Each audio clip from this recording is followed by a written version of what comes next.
Jai Hind everyone. Let's continue with the crown rule under historical background of Lakshmi Kant's polity. So in this video, we'll cover in detail the company rule that is from 1858 until 1947. And then we also will also go through the interim government, the portfolios held by different political leaders, and also the cabinet of First Free India that is in 1947. So let's get started.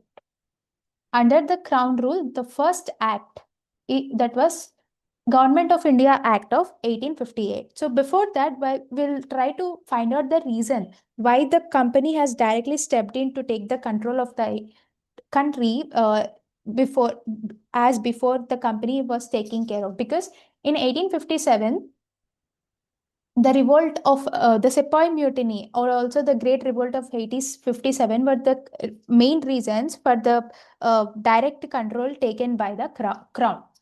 So we'll go through the first act, that is Government of India Act of 1858, which has come upon after the 1857 Sepoy Mutiny.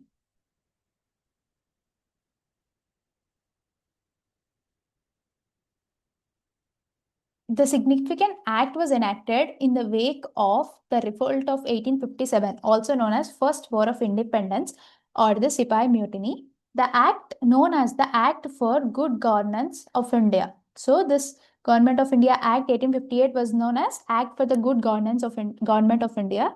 It abolished the East India Company. So what happened? The East India Company was abolished and it transferred the powers of government, territories, and revenues to the British Crown. So before the company, whatever the activities and powers the company held and took care of, these were all transferred to the British Crown.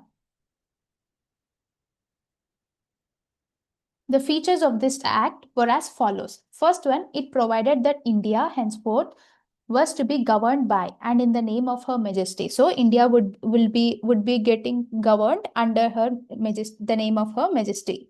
It changed the designation of Governor General of India to that of Viceroy of India. So how many times the designation has been changed? In Regulating Act of 1773, Governor of Bengal became Governor General of Bengal. And under Charter Act 1833, Governor General of Bengal became Governor General of India. And under Government of India Act 1858, the Governor General of India has become now the Viceroy of India. So who is the Viceroy? He will be the direct representative of British Crown in India. So who is the first Viceroy in India? First Viceroy of India? That is Lord Canning.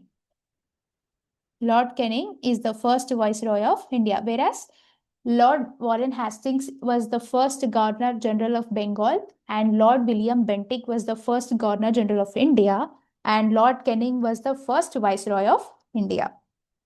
Now, it ended the system of double government. So, which act established double government? It was Pitt's India Act 1784, where it created new board called Board of Control, where court of directors were already being existed. So, this act abolished the double government system. And next, it created a new office, that is Secretary of State for India, and vested with complete authority and control over Indian administration. So this Secretary of State for India had complete authority and control over Indian administration. And next, the Secretary of State was a member of British cabinet and was responsible ultimately to the British Parliament. So what happened? The person who is being appointed as the Secretary of State was a member of British cabinet. So who will be is ultimately responsible to? He will be responsible to the British Parliament. It established a 15-member council of India to assist the Secretary of State for India. So a 15-member council was established to assist the Secretary of State for India. But this council was an advisory body. So whatever the suggestions given by the body will not be binding on the Secretary of State for India. And the Secretary of State will be the chairman of the council. So in this, we need, what are the things to be remembered? That is, a council consisting of 15 members was established to assist whom? Secretary of State for India. But the suggestions or the council was it was an advisory body. And the third point is the Secretary of State was made the chairman of the council. Next.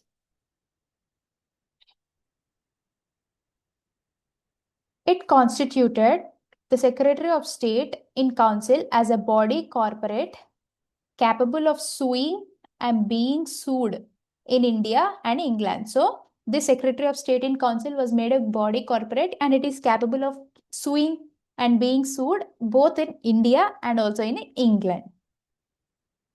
The Act of 1858 was, however, largely confined to improvement of administrative machinery by which Indian government was to be supervised and controlled in England. It did not alter in any way the system of government that prevailed in India. So, Government of India Act 1858 majorly focused on the improvement in administrative machinery. So, what are all the things that has been taken care of under the Act? That is, first, the India will be ruled under the name of Her Majesty. And next, Governor General of India has become Viceroy of India, and he will be the direct representative of the British Crown. Who is the first Viceroy of India? That is Lord Canning. And the next point is it ended the system of double government, that is by abolishing both Board of Control and Court of Directors. And the next point, it created a new office called Secretary of State for India, and the person he has total control and authority over Indian administration. The Secretary of State was to be a member of British cabinet, so he will be ultimately responsible to British Parliament. And the next, it established a 15-member council to assist whom? Secretary of State for India. However, this council is in advisory nature, and also the Secretary of State will be the chairman of the council. Next, the last point, it constituted the Secretary of State in Council as a body corporate capable of suing and being sued in India and also in England. So this is about Government of India Act 1858. And the next act is Indian Councils Act of 1861. Indian Councils Act of 1861. After the Great Revolt of 1857, the British government felt the necessity of seeking the cooperation of Indians in administration of their country. In pursuance of this policy of association, 3 acts were enacted by the British Parliament in 1861, 1892 and 1909. The Indian Councils Act of 1861 is an important landmark in the constitutionalism and political history of India. Let's see why is it important. It made a beginning of representative institutions by associating Indians with the lawmaking process. So this act started including Indians for the lawmaking process. It thus provided that Viceroy should nominate some Indians as non-official members of his expanded councils. So how many members were there before Indian Councils Act of 1861? That is 10. 4 before, when Executive Council was made, 4 members, and under Charter Act 1853, 6 new members called legislative councils councillors were included. So total number was 10, which is official number. Whereas now Viceroy should nominate some Indians as non-official members of his expanded council. So in 1862, Lord Canning nominated 3 Indians to his legislative council, that is Raja of Benares, Maharaja of Patiala and Sir Dinkar Rao. So who are the 3 Indians that were nominated to his council? That is Raja of Benares, Maharaja of Patiala and Sir Dinkar Rao.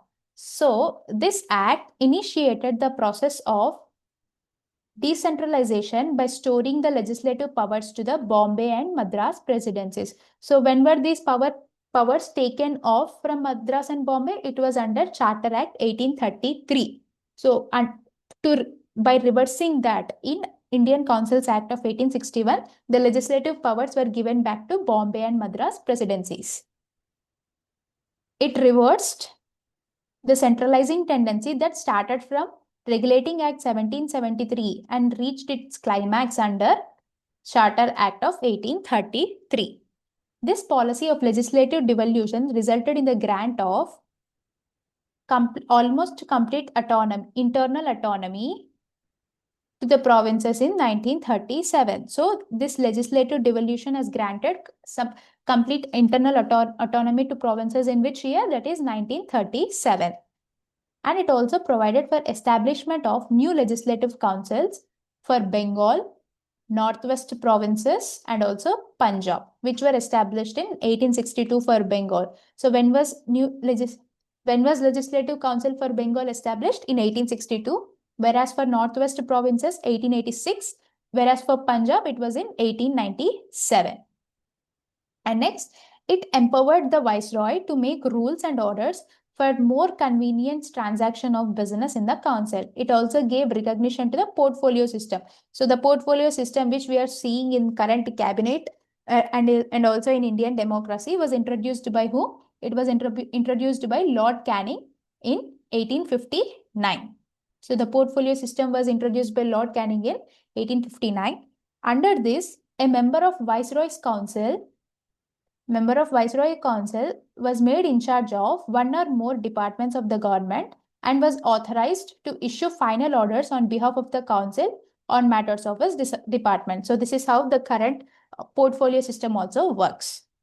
Next, it empowered the Viceroy to issue ordinances without the concurrence of the Legislative Council during emergency. So the life of such an ordinance was 6 months. So this provision of promulgating ordinances can be seen in today's Indian Constitution also. So the roots of today promulgation of ordinance of Indian Constitution can trace back to Indian Councils Act of 1861. So it is during emergencies or when the Lok Sabha and Rajya Sabha were not in sitting, then the president can promulgate ordinances, but the life of such ordinance will be 6 months.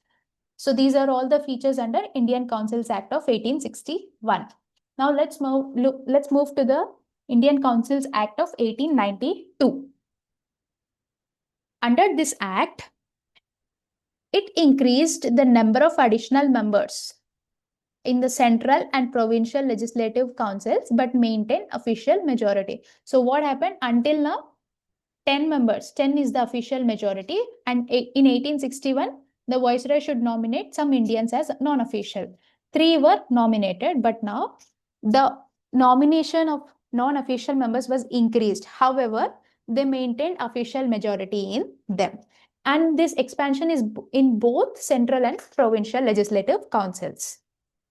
And the next one, it increased the functions of legislative councils and they gave them the power of discussing the budget and also addressing questions to the executive. So one more power was given to legislative council, that is power to discuss the budget and address questions to the executive. It provided for the nomination of some non-official members of the legislative council by the Viceroy on the recommendation of provincial legislative councils and also Bengal Chamber of Commerce. What happened? Under Central Legislative Council, some members should be nominated by Viceroy. On whose recommendation?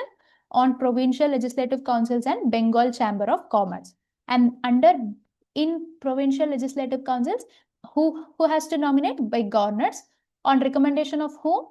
District boards, municipalities, universities, trade associations, and jamindars and chambers. So for Central Legislative Council, nomination will be by Viceroy on the recommendation of provincial legislative councils and Bengal Chamber of Commerce. Whereas in provincial legislative councils, governor will be recommending or nominating the non-official members on the recommendation of district boards, municipalities, universities, trade associations, jamindars, and chambers. The Act made a limited and indirect provision for the use of election in filling up some of the non-official seats both in central and provincial legislative councils. So this nomination was a limited and indirect provision for the use of election. The word election was, however, not used in the Act. So under the Act, the word election was not used. The process was described as nomination made on the recommendation of certain bodies. So the election word was not used, but it was described as a nomination made on the recommendation of certain bodies. So this is about Indian Councils Act of 1892. Now let's move to the Indian Councils Act of 1909. This act is also known as Morley-Minto reforms. So why is it called Morley-Minto reforms? It was the draft given by Secretary of State for India, who was Lord Morley, and Lord Minto, who was then the Viceroy of India. These two people has given a draft, and according to that, Indian Councils Act of 1909 was enacted. The features of this act were as follows. It considerably increased the size of legislative councils, both central and provincial. So the size of central and provincial councils were increased. The number of members in the Central Legislative Council was raised from 16 to 60. So the Central Legislative Council composition increased from 16 to 60, and the number of members in the Provincial Legislative Council was not uniform. So in central, it was increased to 60, but in provincial, the number was not uniform. It retained official majority. It retained official majority in Central Legislative Council, but allowed provincial legislative councils to have non-official majority. So what happened? The officials were more than non-official members in Central Legislative Council, but this was allowed to be reversed in provincial legislative councils. It enlarged the deliberative functions of legislative councils at both the levels. How? The members were allowed to ask supplementary questions and move resolutions on the budget. Under Indian Councils Act of 1892, the legislature was allowed to discuss the budget and address questions. But under this act, it was allowed to ask supplementary questions also, and also to move resolutions on the budget. So this was one of the examples of the functions that were given to the legislative councils at both the levels. Next, it provided for the first time for the association of Indians with the executive councils of the Viceroy. So, executive council, how many members? 4 members. So, for the first time, Indian association was seen. Who was the first Indian to join his Viceroy's executive council? It was Satya Prasad Sinha. Became the first Indian to join the Viceroy's executive council. So, he was appointed as the law member. So, Satya Prasad Sinha was the first Indian to join the Viceroy's executive council. And next, it provided a system of communal representation for Muslims by accepting the concept of separate electorate. So under this act, separate electorate was given to Muslims. Under this, the Muslim members were to be elected only by Muslim voters.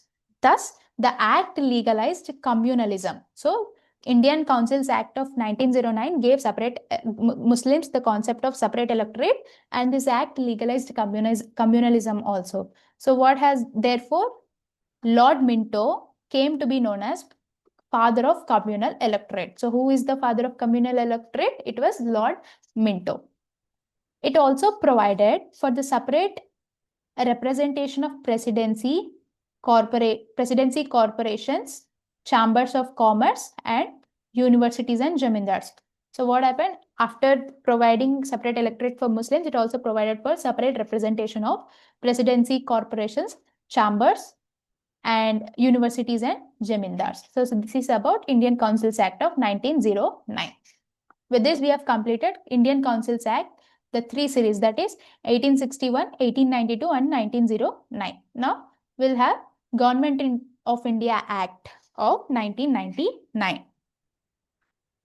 On 20th August, the British government declared for the first time that its objective was the gradual introduction of responsible government in India. The Government of India Act of 1919 enacted, and which came into force in 1921. It is also known as Montagu-Chelmsford reforms. Why? Because Montagu was the Secretary of State, whereas Chelmsford was Viceroy of India. Whereas 1909 Indian Councils Act was called Morley-Minto reforms, and 1919 Act was called Montagu-Chelmsford. It relaxed the central power over the provinces by demarcating and separating the central and provincial subjects. So what does it mean? Currently, we have three lists such as union, state, and concurrent. So we have roots that trace back to Government of India Act 1919, where it separated central and provincial subjects. The central and provincial legislatures were authorized to make laws on their respective list of subjects. So what happened? The provincial legislators now have the freedom to make laws given to the on the subjects given to them. However, the structure of government continued to be centralized and unitary. So what happened? Although the provincial legislature were given freedom to make laws on the subjects given to them, the structure of government continued to be centralized and unitary. It further divided the provincial subjects into two parts. So the provincial subjects were divided into two parts, that is transferred and reserved. So let's see what these distinction. The transferred subjects were to be administered by the governor with the aid of ministers responsible to the legislative councils. So what does it mean? The laws made on transferred subjects will be under the purview of legislative council. The reserved subjects, on the other hand, were to be administered by the governor and his executive council without being responsible to the legislative council. So on the reserved subjects, the governor had some autonomy to make laws without being responsible to the legislative council. Whereas under transferred subjects, the laws made will be, and the ministers, governor will be responsible to the legislative council. So this thing created a dual scheme of governance that is called diarchy, which means, however, this experiment was largely unsuccessful. So what happened? This division of subjects like transferred and reserved subjects was largely unsuccessful. And the next feature is it introduced for the first time bicameralism and direct elections in the country. So what happened? Under this act, bicameralism and direct elections were conducted. So what is bicameralism? It is having two houses. So currently we have two houses, that is upper house, that is Rajya Sabha, and the lower house, that is Lok Sabha. Thus, the Indian Legislative Council was replaced by bicameral legislature. So this Indian Legislative Council was replaced by bicameral legislature consisting of upper house and also lower house. The majority of members of both houses were chosen by direct election. So under this act, the Indian Legislative Council was replaced by bicameral legislature, which has two houses, that is upper house and lower house. Upper house was called Council of States, whereas lower house was called Legislative Assembly. And the members to these both houses were chosen by direct elections. Currently in India, there are only 6 states that have bicameral legislature. These are Andhra Pradesh, Telangana, Maharashtra, Karnataka, and in the north part of India, Uttar Pradesh and Bihar. So these are all the 6 states that have bicameral structure, and whereas the rest of the states have only one house, that is Legislative Assembly. It required that 3 of the 6 members of the Viceroy's Executive Council were to be Indian. So what happened? Out of the 6 members of Executive Council, 3 must be Indian. It extended the principle of communal representation by providing separate electorate for 6 Indian Christians, Anglo-Indians, and Europeans. So under 1909 Act, separate electorate was given for Muslims. Under 1919 Act, separate electorates were given for 6 Indian Christians, Anglo-Indians, and Europeans. It granted franchise to a limited number of people. So although the elections were held, but the right to vote was not given to everybody. The franchise was limited to people on the basis of property, tax, or education. So these are the basis on which the people were given the right to vote. And then it created a new office of the High Commissioner for India in London. So a new office of High Commissioner for India in London was created and transferred to him some of the functions hitherto performed by Secretary of the State for India. So some of the functions that were before performed by Secretary of State for India were now transferred to the High Commissioner for India in London. And then it provided for the establishment of a public service commission. Hence, a central public service commission was set up in 1926 for recruiting civil servants. So under which act the Public Service Commission was created? It was created under Government of India Act of 1919 and it was set up in 1926. It separated for the first time provincial budgets from the central budget and authorized provincial legislatures to enact their own budget. So it demarcated between central and provincial budgets, and provincial legislatures have the power to enact their own budgets. And the last feature is it provided for the appointment of a statutory commission to inquire into and report on its working after 10 years of its coming into force. So what happened? Under this act, it provided for a commission to review how the features under this act were enforced and to give a report on its working after 10 years. So it was enacted in 1921. It was enforced in 1921 and it was enacted in 1919. So the least number of years after which the commission should be held is 1929. But when was Simon Commission was set up? It was set up in November 1927 itself, which means 2 years before the schedule. So Simon Commission was held 2 years before the schedule, that is in November 1927. The British government announced the appointment of 7-member statutory commission under the chairmanship of Sir John Simon to report on the condition of India under its new constitution. All the members of the commission were British. So all the 7 members were British. Hence, all the parties like Congress, Muslim League, etc. boycotted this mission. The commission submitted its report in 1930. So the commission was set up in 1927 and submitted its report in 1930. Let's see what the recommendation it has given. It has recommended the abolition of diarchy, that means transferred subjects and reserved subjects, and extension of responsible government in the provinces.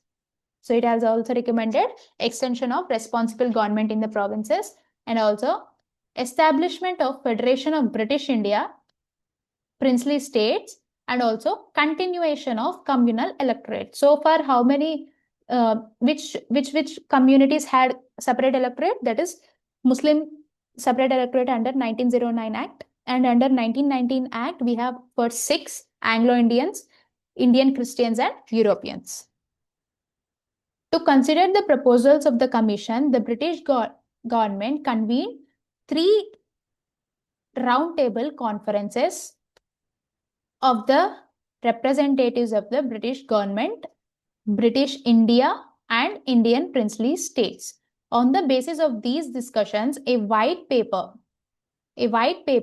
on constitutional reforms was prepared and submitted for the consideration of the Joint Select Committee of the British Parliament. These recommendations of this committee were incorporated in which act? That is in Government of India Act of 1935. So based on the recommendations of Simon Commission, the British government had set up 3 round table conferences between 1931 and 1932. So here British representatives of British government and also British India and Indian princely states were participated, and based on this a white paper on constitutional reforms was prepared. After the scrutiny of select committee, these recommendations were incorporated in which act? That is in Government of India Act 1935. Now, what communal reward?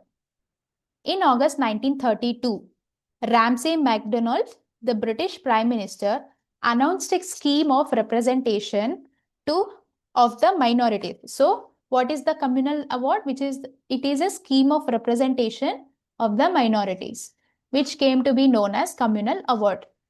The award not only continued separate electorate for the Muslims, Indo-Christians, Muslims, Sikhs, Indian Christians, Anglo-Indians, and Europeans, but also extended it to who?